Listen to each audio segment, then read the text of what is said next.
Esto es El Lavadero Network, porque la política sucia se lava en casa. Y en particular la Isla María. A ver, el de la Corte. Gracias, presidente Marco Antonio Olvera. Gracias a la gente que nos escucha y lo ve. Tengo una pregunta sobre la Corte y dos denuncias. Si me lo permite, empezamos con lo de la Corte. En días recientes se causó un revuelo a nivel nacional por parte de los partidos políticos, de la oposición y, por supuesto, también de los intelectuales con respecto al aplazamiento del ministro Arturo Saldívar al frente de la Corte hasta el 2024 y no en el 22, justo cuando usted termina su administración. Presidente, hoy la Cámara de Diputados y la Cámara de Senadores que integran el Congreso mexicano pues decidieron que sí se aplace hasta el 24, pero finalmente esto ya se quedó en manos de los integrantes de la propia Corte. Es un hecho, y hay que decirlo, los ministerios públicos y jueces en México son los más o los responsables de la gran corrupción que se genera en México. ¿Cómo? Repartiendo a diestra y siniestra amparos para que se beneficien empresas extranjeras, para que delincuentes salgan muy rápido de la cárcel y como si nada. Presidente, en caso de que los integrantes de la Corte no avalen 2 años más del ministro Arturo Saldívar al frente de la misma, ¿ellos no estarían convirtiéndose en cómplices de la corrupción que tanto queremos erradicar de México? Sí, yo creo que conscientes o inconscientemente, por el coraje que les produce la transformación que se está llevando a cabo en el país, pues apoyan al régimen de corrupción, porque en este caso lo que se aprobó pues fueron leyes para reformar al Poder Judicial y se consideró de que estas reformas se llevarían a cabo siempre y cuando el presidente de la Suprema Corte y el presidente a la vez, que es la misma persona, del Consejo de la Judicatura, fuese una gente honorable, íntegra, que no perteneciera a los mismos grupos de poder económico y político que llevaron a la ruina al país, a la decadencia, los que avalaron la corrupción. Entonces, imagínense, se hacen reformas y el encargado de conducir el proceso de transformación del Poder Judicial es un personaje del Partido Conservador, del antiguo régimen, caracterizado por el servilismo en favor de los grupos de intereses creados, sobre todo del poder económico, que nunca se preocupan por el pueblo, y a favor de la corrupción. Pues, ¿de qué sirve que se lleve a cabo una reforma así? Pues es letra muerta. Yo comentaba de que sí son importantes las instituciones fundamentales, pero también los hombres o las mujeres que las dirigen.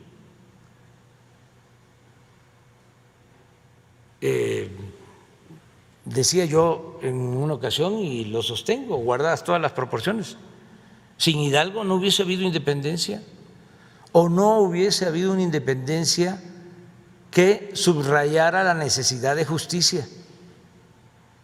No hubiese habido independencia como se llevó a cabo en otros países por la decadencia del poder colonial, del poder en España.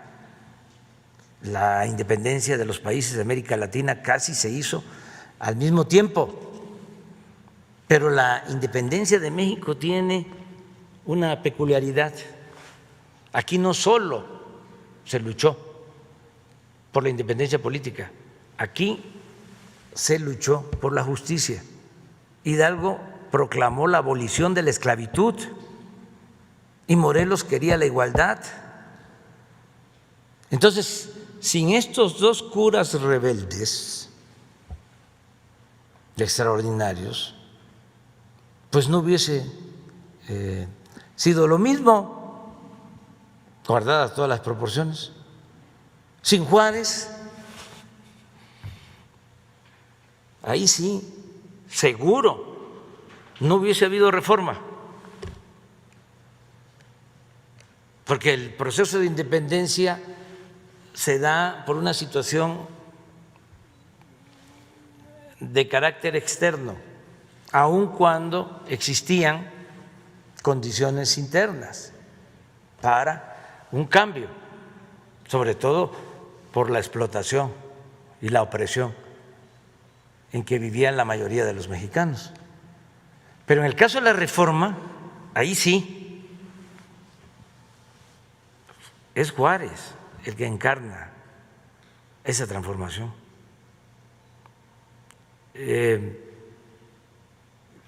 Sin él, no. Imagínense lo que hace que están los conservadores dominando militarmente. Él se salva de milagro, lo salva Guillermo Prieto en Guadalajara, se va a Colima, a Manzanillo, para ir a Veracruz, cruza del Pacífico al Atlántico y se va a Veracruz, y ahí, en una situación difícil, acosado por las fuerzas de la reacción, por el conservadurismo, se lanza con las leyes de reforma, se va hacia adelante, en vez de echarse para atrás. Vámonos. Y es genial porque, entre otras cosas, siempre cuida mucho el respeto a la religiosidad del pueblo, porque no era antirreligioso, era anticlerical, que es distinto.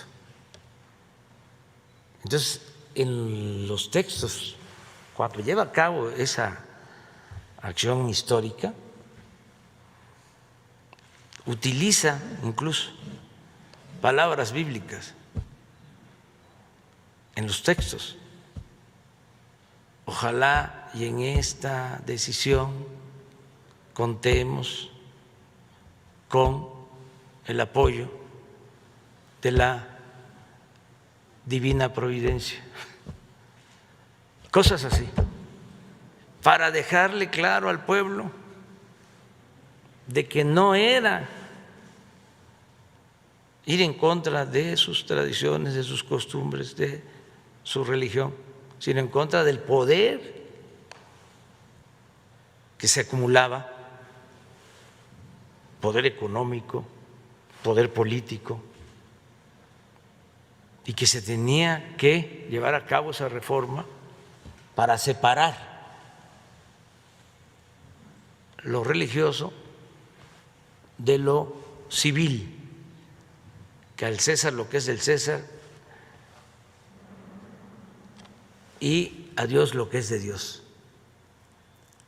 Eso fue único, eso no se dio en otros países del mundo, eso es México. Entonces, fue Juárez. La revolución, todos estos intelectuales orgánicos, ¿no?, que desconocen procesos políticos fundamentales porque no conocen al pueblo, los sentimientos del pueblo, hablan de caudillismo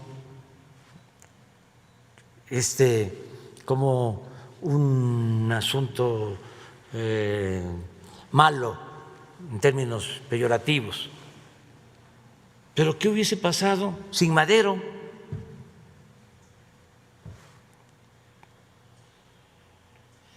Pues él es el que da la confianza al pueblo para rebelarse en contra de Porfirio Díaz. Ya Ricardo Flores Magón lo había intentado antes, un hombre íntegro, un revolucionario intachable que vivió más tiempo en la cárcel que en libertad por sus ideales, y convocaba al pueblo a tomar las armas, y no, como 2 intentos. Pero cuando lo hace Madero, que convoca al pueblo a tomar las armas el día 20 de noviembre de 1910 a las 6 de la tarde, que hasta le pone la hora, en 6 meses después de eso ya estaba Porfirio Díaz afuera. Acudieron a su llamado. Entonces, sí son importantes las instituciones, pero también los hombres. Entonces, ¿qué pasa en la Corte? Si termina el periodo el año próximo, el actual presidente, Arturo Saldívar, los miembros de la Corte eligen al nuevo presidente. El actual presidente, Arturo Saldívar, continúa como ministro, pero ya no como presidente. Y como ya no sería presidente, tampoco sería presidente del Consejo de la Judicatura, que es el órgano encargado de cuidar el buen comportamiento de los jueces, de los magistrados, de los mismos ministros. Es el órgano que puede llevar a cabo la transformación del Poder Judicial, vigilar de que los jueces no estén como ahora al servicio de los potentados. No generalizo, porque hay jueces, mujeres, hombres rectos, como hay magistrados también, pero la mayoría está acostumbrado a esas prácticas. Baste decir que durante todo el periodo neoliberal no se sentenció a Caro Quintero y le concedieron un amparo porque no tenía sentencia, 27 años sin sentencia. ¿Cómo defender eso? Bueno, necesitamos reformar el Poder Legislativo, que está haciendo, y eso está en manos del pueblo. Vienen las elecciones, el pueblo va a decidir quién quiere que sea su representante en la Cámara de Diputados. Se está reformando el Poder Ejecutivo. ¿Por qué no reformar el Poder Judicial? Bueno, nosotros, es mi opinión, consideramos que el ministro Arturo Saldívar es una gente íntegra que podría llevar a cabo en 2 años esa reforma. Y él termina como ministro en el 24 y se tiene que ir. No es una reelección, porque también esto hay que aclararlo. Y ya hay el antecedente, los actuales magistrados del Tribunal Electoral recibieron el apoyo para que se ampliara el plazo. Ahora se rasgan las vestiduras los intelectuales porque lo que quieren es que el Poder Judicial siga estando al servicio de la mafia del poder, hablando en plata. Eso es lo que quieren, que los jueces no amparen, no protejan al pueblo, sino a los representantes de las corporaciones económicas, empresariales, financieras. Eso es lo que quieren. Entonces, la reforma va a significar que se ampare a todos los mexicanos, que se limpie de corrupción el Poder Judicial, que no haya nepotismo, que se acabe con el influyentismo y que mantengan su independencia, su autonomía, pero su verdadera independencia, porque ahora son independientes del pueblo, no del poder económico. Entonces, esa es la reforma. Fíjense cómo estarán de enojados los intelectuales orgánicos, que ayer veía yo un Twitter de Krause. Fíjense la desproporción. Cuando Porfirio Díaz ya se quita por completo la máscara, deja de simular y ya se establece la reelección, aquí cerquita estaba el periódico El Hijo del Ahuizote, de Daniel Cabrera, y en ese periódico escribían, entre otros, los Flores Magón. Y cuando se aprueba la reforma constitucional que permite la reelección, salen al balcón los periodistas del Hijo del Ahuizote con una bandera y una leyenda que dice: la Constitución ha muerto. Bueno, ¿qué creen que puso Krause en su Twitter? Lo mismo, sacó la foto de el balcón del Hijo del Ahuizote con la leyenda: la Constitución ha muerto.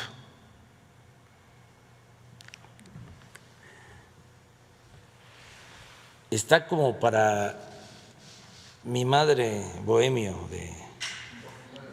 por mi madre bohemio, del finado Monsi. Pero es producto de el enojo, ¿no? Es una desproporción, es una exageración que un intelectual serio pues no podría hacerlo. Un historiador, ¿cómo trasladar, extrapolar una situación que tiene que ver con la reelección de Porfirio Díaz? Después de esa foto, les tomaron el periódico y los hermanos Flores Magón se tuvieron que ir a Estados Unidos a hacer el periodismo desde allá, porque aquí no se podía, porque aquí imperaba la ley fuga.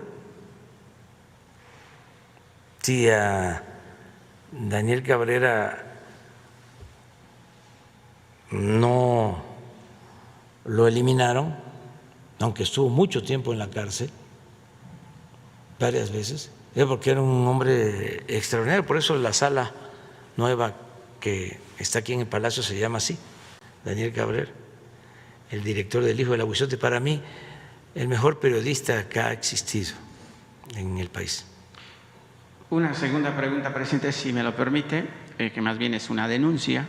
Dice, las autoridades que presiden el Banco